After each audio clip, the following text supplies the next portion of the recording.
What's up mga ninong? Another day, another vlog for CM Padulo. For today's video, ano ba ang bago? Ayan, bagong gupit si Ninong.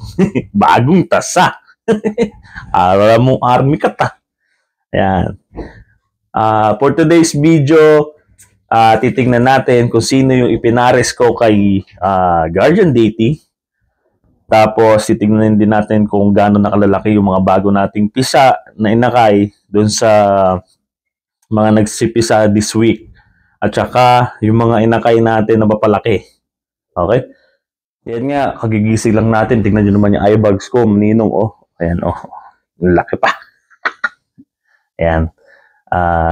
Hindi pa tayo nagpapakain ng mga ibon. Pero, yung doon sa breeding station naman natin, kahit hindi naman natin lagyan ng pagkain yan, hindi naman magugutuman yun. Dahil kasi meron silang mga drinker sa feeder na sa individual. So, hindi tayo nangangamba na hindi sila kumain.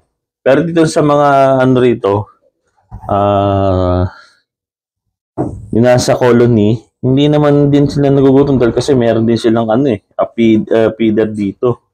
Yung drinker lang kasi di ba nga pinakita ko nung last week na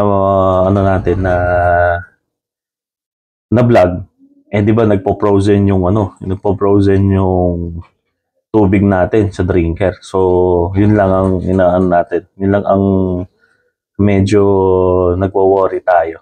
Yan. So, pasok mo tayo dito. Papasok tayo sa loob ng Narnia. Ayan, no? Mga ninong, tingnan mo. Tingnan nyo, ha? Oh, nasipa ako na wala ng tubig. Ayan sila ngayon. So far, yan yung itsura nila.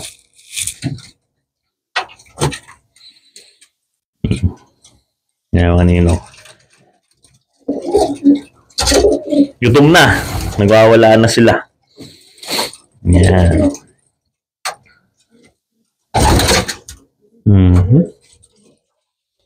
Yan tayo sa ano natin, breeding station natin. Yan.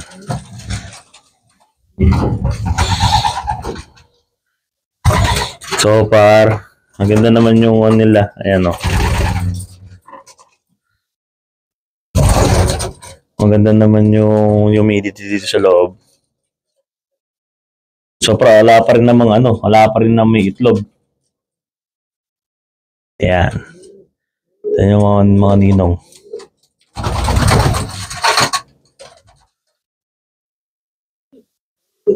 Dami nila, oh. Dami pala rito nila.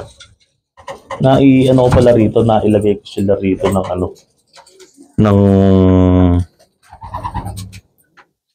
ng ibang inakay na natin ng mga young bird. Dito ko pala nailagay iba. Nandito tayo sa breeding station natin. Then yung gaano nakalaki yung mga ninong yung natin.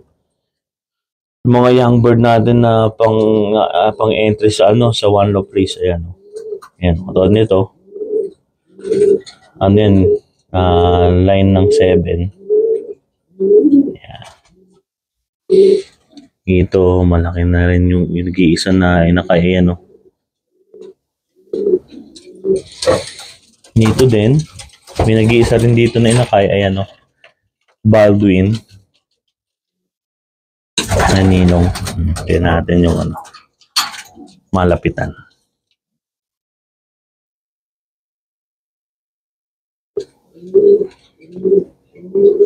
Ano yan? Mona Lisa. Dito naman tayo sa kabila.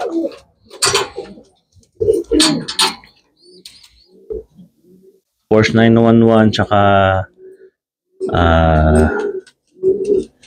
ano ba to? Thomas 6. Ayan. Ang lalaki ng mga inakay natin. Susunod yan, second clutch na. Baka may itlog na nga yung silalim, hindi ko pa nakikita. Alilinis lang natin, dumi na naman. Naglinis ako kahapon. Ito mo, ito malinis pa. Ito dito. Kailangan na, linisin agad na. Ito naman tayo sa anak nila Lucky 95. Ayan sila 95. Saka si Miss Gatekeeper. Ayan yung anak nila. Mga ninong. Galing, no? Walang red bar. Tapos, walang red bar yung anak. Galing. Naman tayo sa baba. Dito lang sa baba ay tanin. Anak naman ng Wolverine natin na ako sa Laura. Tapos, ito yung inbreed Queen L. Ayan. Oh, di ba? Ang ganda, oh. White light yung isa. Mayroon na rin white light. Ayos.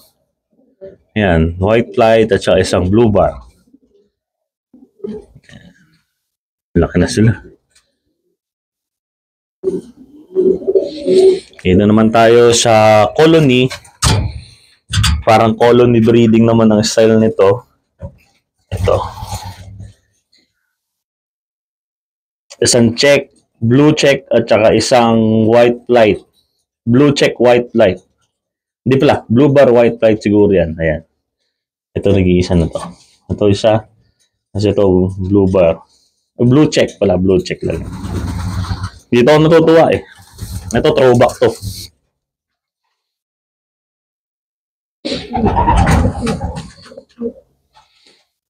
Dark check at saka isang blue bar yung lumabas.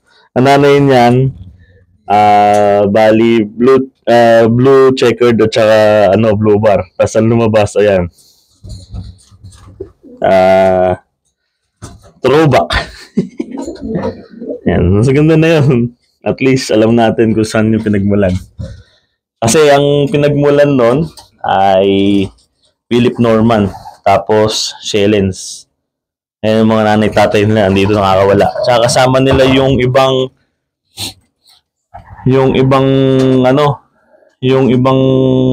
natin. Ayan, yung ibang mga inakay na medyo naglulugon. Tulad nun, ito, anak to ni Wolverine tsaka nakakross sa inbreed inbreed Casbower.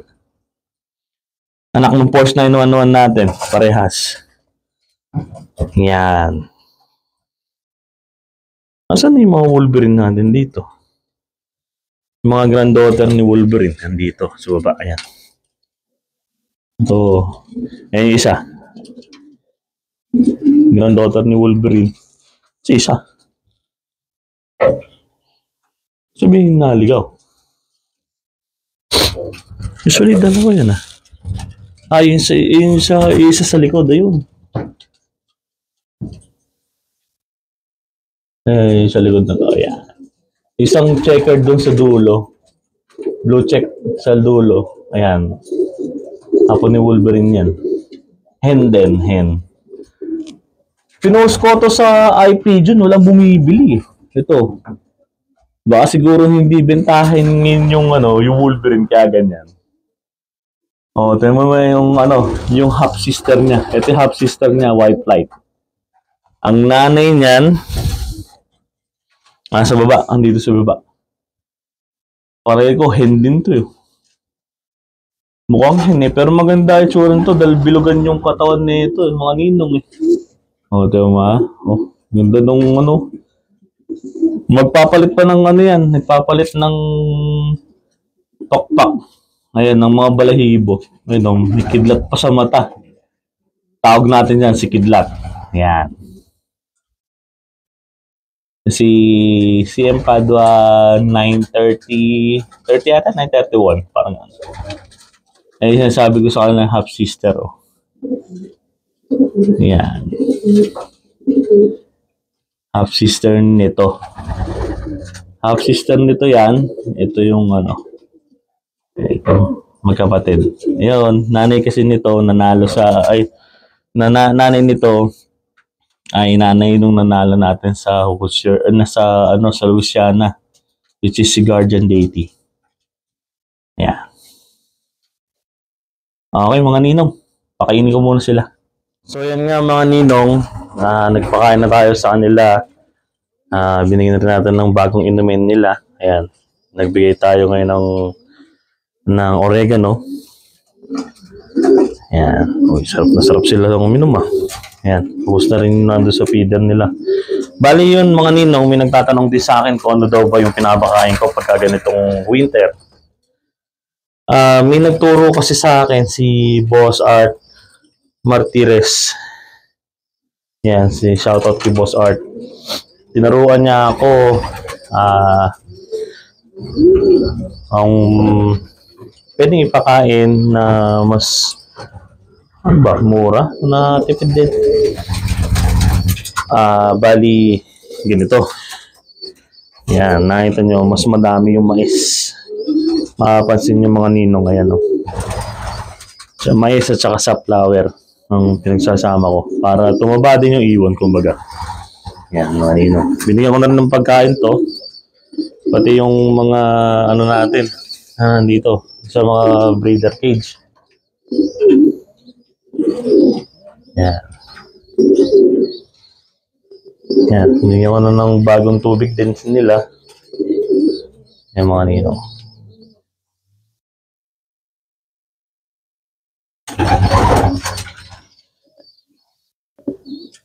Yan mga nagpapakain na sila ng mga inakay nila. Yan.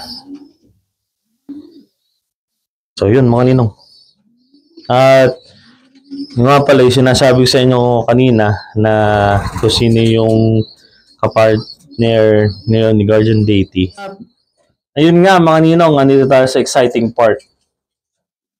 Mga ninong, ito yung kapares ni Guardian Deity ngayon. And si Guardian Deity. I-breed natin siya ngayon kasi inobserbahan ko siya na within 10 days. Okay na siya. Na-cleansing ko na rin. Okay naman yung trappings niya. Ayan. So, bali, pa-pair natin siya dito sa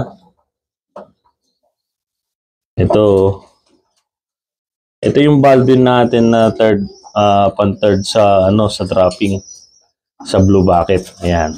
Kung nakikita nyo yung dating checkered na kasama nung dark check na kasama nung pangalan to? Yung breed Mona Lisa natin. Ayan, siya yun. Yan, ipapares natin ito kay Guardian Deity. Pero hindi pa sila magkasundo eh. Yan, mga ninong. Yan ang gagawin natin na pairing ngayon for 2025. Tingnan natin sa Hoosier yung magiging anak nito. Hoosier kay Papadley anak nito. So, yun mga ninong. Ayan yung bago natin na pairing at latest dito sa CM Padolo. Mga ninong, kakalimutan na mag-subscribe sa CM Padolo. Ayan, paki-subscribe naman yung subscribe button dyan sa ating YouTube channel. At maraming salamat pa rin sa panonood na patuloy kayo sumusuporta sa CM Padolo. Maraming salamat. Peace.